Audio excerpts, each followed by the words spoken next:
Hey everybody, welcome to episode 57 of the AskDAP show, where we answer your Volkswagen and Audi questions. On this episode, we talk about what the inside of Mark 7 LED taillights look like, a bunch of issues around FSI engines, and Mark 7 DV spacers.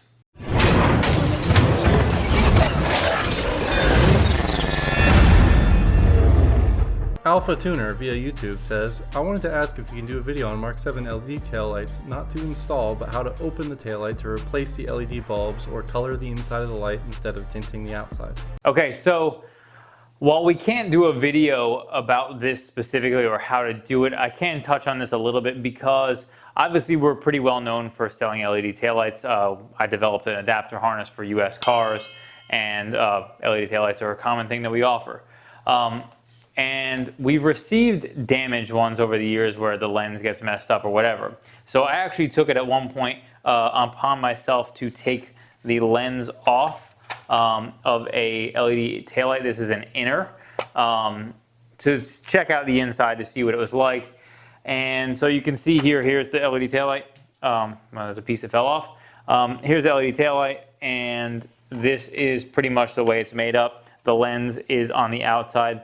It is glued on there and it has a channel on there. I can tell you, I wasn't super careful when I took this off, but I did try to heat it up just to see if, much like headlights, you could get the lenses to come off if you heated them up. It didn't seem like it was the same as headlights. So I actually don't think you can actually take this off and successfully do it without damaging it, because basically everything was really brittle, and as I started to pry, even though I was using heat gun on it, it basically destroyed the entire lens. And if you take a look, there are still some shards of the lens still left on this housing itself. Again, it was a damaged taillight that was worthless anyway, but if you take a look, there's the inside, and a lot of the LEDs that you see are actually part of the circuit board. So you would have to do some pretty serious surgery on the circuit board of this to change the LEDs in general. And I think that probably most people are not going to be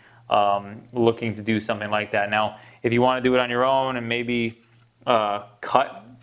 maybe that would be the one option, is to have some sort of knife that can actually cut the lens off so that you can reattach it. That would be a possibility, but I don't believe most people are going to be able to successfully disassemble one of these taillights and then reassemble it in a way that it's going to look any good. So I would say what you're looking for is probably not the route to go, and you should probably, if you're looking for tinted ones, buy the European tinted ones. If you're looking to tint them, you can obviously do some sort of tint on the outside of the lens itself. That would be the suggestion that I would say as far as the route to go in. Antonio Gasca via YouTube says, Paul, on one of your next episodes, can you advise if on a Mark 7 GTI there is a way to make all 4 of the daytime running lights, 2 on each side, light up? I hate that only the outer light lights up on the GTI, whereas on the Golf R, all 4 light up. I have factory headlight upgrade, so I don't want to purchase aftermarket. Can the OBDeleven do this?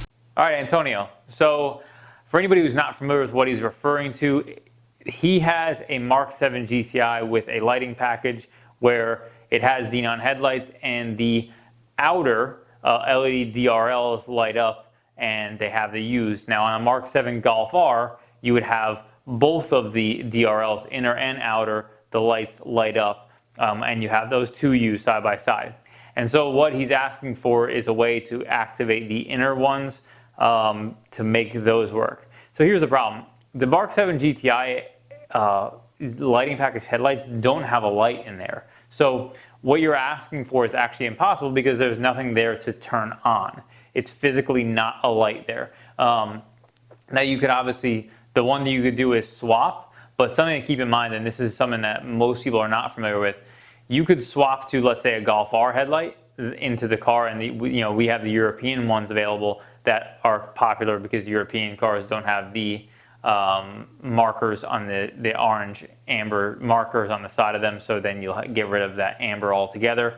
But all those LED DRLs actually have their own separate modules. So in the headlight you actually have 3 modules on a GTI or 4 modules on a Golf R.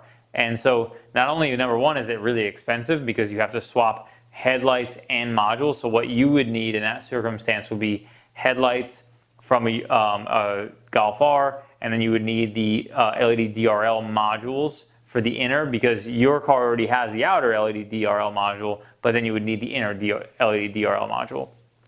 And then you would have to do a bunch of coding to actually make that work. So number one, it's really expensive. Number two, it's complicated, and there's not anybody that I'm aware of who offers support. We don't have any details about how to make that work. We have had a couple customers who have done that, but we don't really know all the specifics about how they've executed that. So hopefully that answers your question. And also, one note I wanted to make: a lot of people actually ask us, because obviously we put out videos about installing the Helix lights on our demo car. A lot of people contact us about putting those Helix lights on their lighting package car because, like you, they want both of those things to light up. They actually don't work on that car. They're not intended for the car.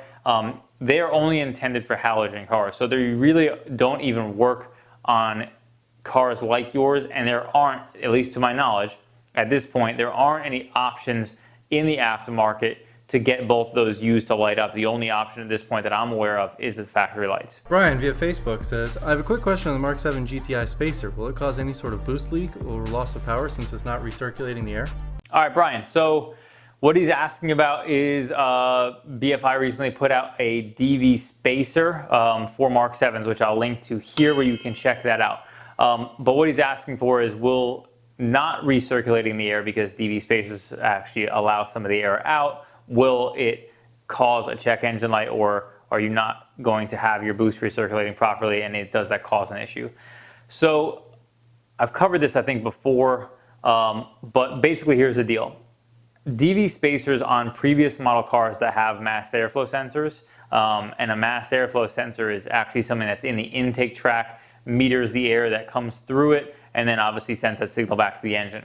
MK7s don't have a mass airflow sensor. They use the MAP sensor for the indicators that a MAF sensor mass airflow sensor normally would indicate actually come from the MAP sensor, manifold absolute pressure sensor, which is in the intake manifold. So basically, you don't have to worry about it because it's not metering the air that's coming in. So then when you're not recirculating it, it doesn't then throw off that signal in any way. Which is why MK7s can have blow-off valves without any concerns, or diverter valves with not any concerns.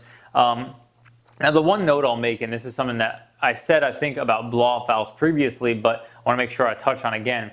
A lot of people in these circumstances talk about how not recirculating the air from the turbo actually has potential for negative effects on performance, which in theory is actually true, because technically when you recirculate the pressure back into the intake, it keeps the turbo spooling, it keeps everything in the system have some pressure in it.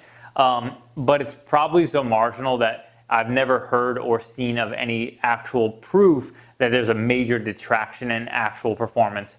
I'd love to see somebody try to test it if they wanted to, but in my opinion, it's not any significant detraction in any way. It's probably a completely immeasurable amount. Hopefully that answers your question and makes you either go one way or the other with your DV spacer. Dave Joyce via Facebook says, Hi guys, I have a problem with my 2006 GTI Golf 2-liter FSI turbo. Engine fault light came on, the engine is hunting at idle, and I put diagnostic module into the computer. It came back with intermittent firing on 1 and 4 and a fault for the cam position sensor 1B. I swapped 1 and 4 coils for 2 and 3, and the intermittent firing fault came back with 2 and 3. Also noticed the VVT solenoid plug was broken, so I replaced the VVT solenoid, replaced 4 coils in the cam position sensor, cleared the computer, started running and hunting, but when I remove the VVT solenoid plug, the motor runs smooth. Plug it back in, hunting at idle starts again. Can you please give me some idea? Dave, all right, so first let's start with this. One thing I want to touch on, Dave actually posted this question in multiple places on our website, on our Facebook page, then on some of our Facebook posts, and he seemed to be agitated with the lack of a response to the question. And one thing I really want to touch on that's really important to me is I work super hard to put out stuff for the community and offer people help, obviously at no charge, to help you fix your car or address an issue or answer a question.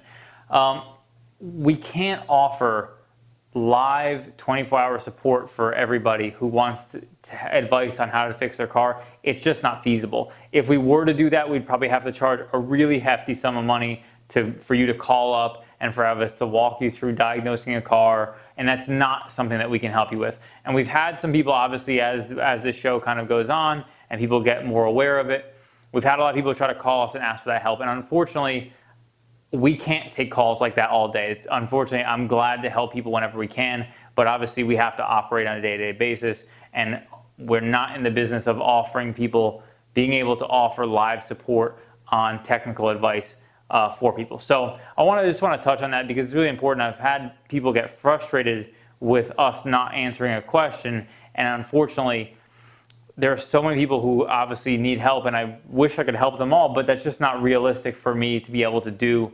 And I try whenever I can to help people. So please understand, for anybody out there who has had a question and it hasn't been answered, that I do my best to answer people's questions and help people whenever I can. But if it hasn't been gotten to, it's not because I don't care.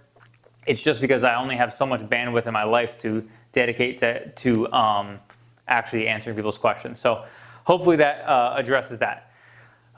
In regards to your problem, Dave, wanted to touch on a few things. Obviously, you went through the proper method of addressing the ignition coil by swapping them, and then obviously figuring out you have two bad coils. And then you went down the road of your variable valve timing connector being broken. You obviously have no choice but to replace that. There's a lot of question marks I still have because I don't really know if you're having no other fault codes. First, you're having a hunting idle, which means you have something going on that's creating that. I don't know what that necessarily could be per se. There's a few things I would say to look at. If unplugging that affects it, I personally don't know. This is just because I'm not a tech anymore. I don't have a boatload of experience with working on cars. We're not in the repair business.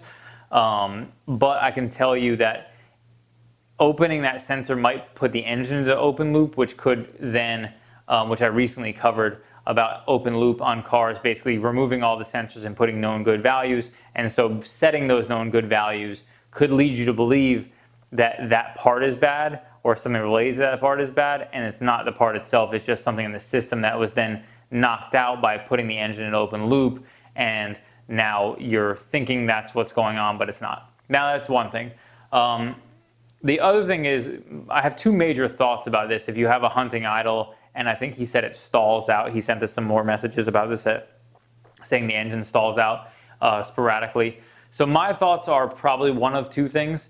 Is you either have a vacuum leak, which generally would set a system to lean fault. Oftentimes it would.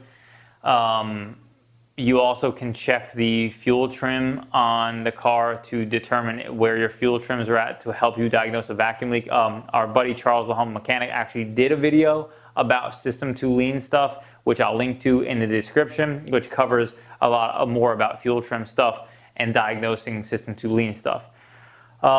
The other main point that I would note would be there are a couple components in that system, and one of them is the solenoid, the N205, which is the solenoid valve itself that you replaced already. The other one is the actual cam adjuster unit, which is on the end of the camshaft, and that if the N205, if it's having issues with not being able to adjust timing properly, then that could be actually the cause of the issue, and why removing that N205 valve connector could potentially take that the cam adjuster unit itself out of the system to where it's not trying to adjust anymore, and then stable out your idle.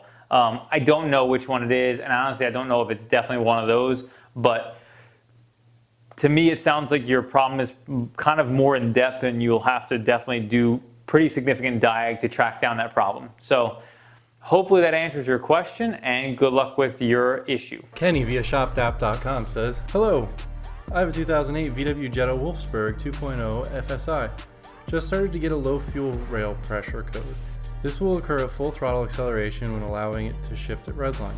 At the same time this check engine light started, I am also noticing longer than normal crank time when starting the car on a cold start. Just out of the blue, the car only has 32,000 miles on it.